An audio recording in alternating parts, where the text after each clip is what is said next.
နေရာမှာသုံးလဲဆိုတော့ကျွန်တော်တို့ pipe တွေပါရေးဆက်တဲ့နေရာမှာစမ်းပုံး pipe ဆက်တာကိုပြောတာပေါ့နော်တော်လုံးစမ်းပုံး pipe ကျေးဇူးပြုဒီ pipe ကိုဆက်ပေးပါစမ်းပုံး wire ကြိုးတွေပဲဆက်တာပေါ့နော်အဲ့ဒါကိုစမ်းပုံး wire တော်လုံးစမ်းပုံး wire ကျေးဇူးပြုဒီ wire ကြိုးဆက်ပေးပါပေါ့သို့မဟုတ်စမ်းပုံးတာလီဒီကြိုးပြန်ဆက်ပေးပါပေါ့နော်ဆက်ပေးပါပေါ့တော်လုံးစမ်းပုံးတာလီဒီကြိုးကိုဆက်ပေးပါပေါ့နော်စမ်းပုံးဆိုတာဒီလိုနေရာမှာသုံးပါတယ်ဒီစကလုံးကိုတခြားနေရာမှာလည်းသုံးလို့ရပါတယ်ကျွန်တော်ဥပမာအနေနဲ့ပြောပြတာပါမလေးလိုဘောချော့မြန်မာလိုယိုစိမ့်သည်မလေးလိုဘောချော့မြန်မာလိုယိုစိမ့်သည်ဒီစကလုံးကြောင့်ကျွန်တော်ဘယ်နေရာမှာသုံးလဲဆိုတော့ရေပိုက်တွေပါတယ်ကျွန်တော်ရေယိုစိမ့်တာတွေပါကြတော့အာရေဘောချော့ပေါ့နော်ရေယိုစိမ့်နေပေါ့အာရေဘောချော့ရေယိုစိမ့်နေပေါ့သို့မဟုတ်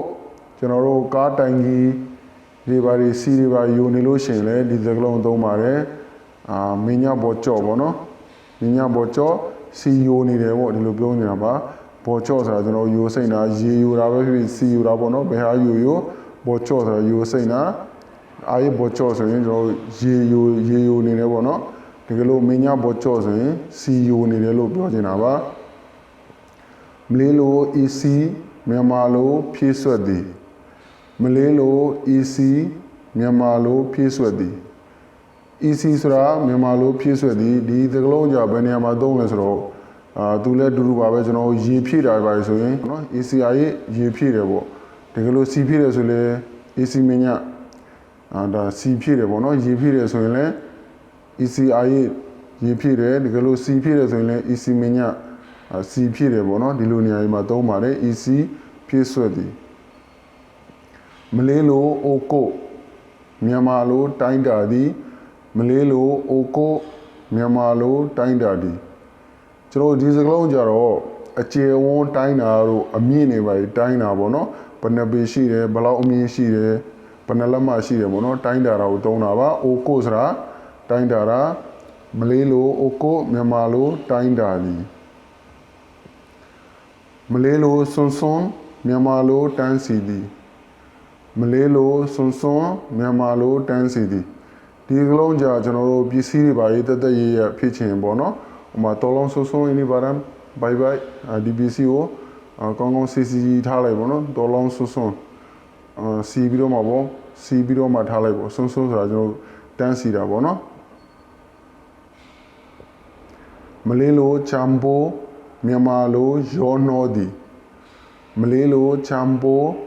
မြန်မာလိုရောနှောသည်ပြောချင်တာပစ္စည်းတစ်ခုနဲ့တစ်ခုเนาะရောတာတွေပါဆိုရင်ဒီစလုံးသုံးပါတယ်ဆိုကြပါစို့ကျွန်တော်စက်ရုံတွေပါဒီမှာကော်စီအဖြူနှိမ့်နဲ့ပေါ့เนาะအနီရောင်တိတ်ရောမယ်ဆိုရင်တော်လုံးချမ်ပိုပူတေဒူဝါမေရာဆာတူဒီဟာကော်စီကိုရောခိုင်းတာပေါ့เนาะဒီလိုနေရာမှာသုံးပါတယ်ချမ်ပိုရောနှောသည်မလေးလိုချမ်ပိုမြန်မာလိုရောနှောသည်မလေးလိုတင်ပန်းမြန်မာလိုချိန်တွေသည်မလေးလိုတင်ပန်းမြန်မာလိုချိန်တွေသည်ဒီစကလုံးနဲ့အတူတူပါပဲကျွန်တော်စက်ရုံတွေပိုင်းထဲမှာ PC ချိန်ခိုင်းရင်တင်ပန်းนี่ bra ပါဒီအောင်ချိန်လိုက်ပေါ့နော်ဘယ်လောက်လဲပေါ့နောက်ပြီးတော့အသားငါးဝယ်တဲ့နေရာတွေမှာဗာတွေမှာမဆာတူကီလို bra ပါတင်ပန်းတင်တော့ bra ပါ PC ချိန်တဲ့နေရာတွေမှာသုံးတာပါအသားငါးဝယ်တဲ့နေရာပဲဖြစ်ဖြစ်စက်ရုံထဲမှာကျွန်တော် PC တွေပိုင်းချိန်နေဆိုရင်လည်းချိန်တာကိုကျွန်တော်တင်ပန်းလို့ပြောတာပေါ့နော်ဘရာဘာ kg ရတာတင်ပန်း kg ဘလောက်ရှိလဲဒီအောင်ချင်းကြီးပေါ့နော်ဒီလိုမှသုံးတာပါမလေးလိုချာဘုတ်မြန်မာလိုနှုတ်ယူသည်မလေးလိုချာဘုတ်မြန်မာလိုနှုတ်ယူသည်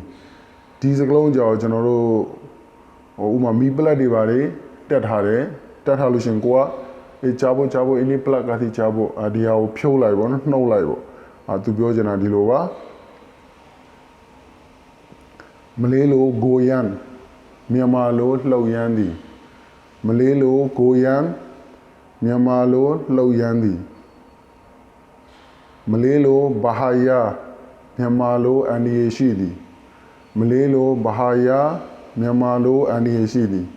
ဒီဟာတွေကြတော့ကျွန်တော်အရန်အန်ဒီယေရှိတဲ့နေရာပိုင်းမှာဆိုရင်ကျွန်တော်တို့အယိုးကြောက်ကောင်းတဲ့ဘာဟာယာပေါ့နော်အန်ဒီယေရှိသည်ပေါ့အင်္ဂလိပ်လိုလေးရေးထားတာရှိတယ်မလေးလိုဆိုရင်လည်းဘာဟာယာအန်ဒီယေရှိသည် ဒီလိုရေးထားပါတယ်ကျွန်တော်တို့များသောအားဖြင့် transformer ဘုံနာတွေဥပမာ TMB မှာရှိတဲ့ဘေးနားမှာကျွန်တော်တို့ဒီစကလုံးရေးထားပါတယ်เนาะဘာဟာရဆိုတာ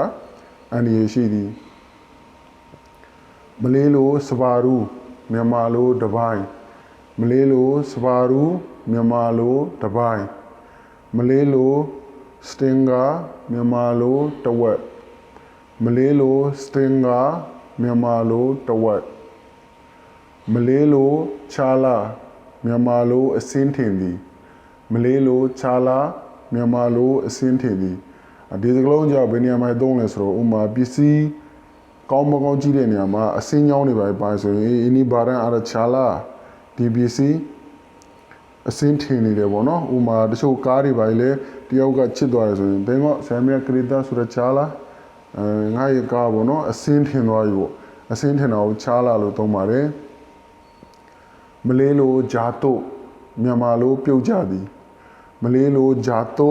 မြန်မာလိုပြုတ်ကြသည်ပြောချင်တာအမြင့်တနေရာနေအောက်ကိုပစ္စည်းပဲဖြစ်ဖြစ်လူပဲဖြစ်ပြုတ်ကြတာကိုဂျာတုပေါ့နော်ဂျာတုပြုတ်ကြသည်မလေးလိုလုံကားမြန်မာလိုခြောင်သည်မလေးလိုလုံကားမြန်မာလိုခြောင်သည်ဒီစကလုံးကြဥပမာဘောင်းမီဝတ်တယ်ပေါ့နော်ကိုကခါဆိုင်32ပေါ့ဒါပေမဲ့34ဘောင်းမီကိုဝတ်လိုက်တယ်ဆိုရင်ဒီဘောင်းမီကတော့ခြောင်နေပြီလေခါဆိုင်က32ဘောင်းမီက34ဒီစကလုံးတွေပါလို့ခြောင်တဲ့နေရာမှာဘယ်လိုသုံးလဲဆိုတော့ကျွန်တော်ပြောပြတာပါလုံကားဆိုတာခြောင်နေကိုကခါဆိုင်32ဘောင်းမီက34ဆိုရင်ဒါဆိုခြောင်နေပြီပေါ့နော်ဥပမာအနေနဲ့ကျွန်တော်ပြောတာပါလုံကားခြောင်သည်မလေးလိုကတတ်မြန်မာလိုကြက်သည်မလေးလိုကတတ်မြန်မာလိုကြက်သည်ဒီစကလုံးကြလည်းအတူတူပါပဲတကယ်လို့ကိုခါဆိုင်က34ရှိမယ်ကိုကဘောင်းမီ33ဝတ်တယ်ဆိုရင်ဒါဆိုအရန်ကြက်နေပြီဒီလိုနေရာမှာသုံးပါတယ်ကတတ်အင်းစလိုဘိုင်းကတတ်ဒီဘောင်းမီအရန်ကြက်တယ်ပေါ့နော်ဒီလိုနေရာမှာသုံးပါတယ်မလေးလိုကာယုမြန်မာလိုတေတာမလေးလိုကာယုမြန်မာလိုတေတာမလေးလိုတာလီမြန်မာလိုကျိုးမလေးလိုတာလီ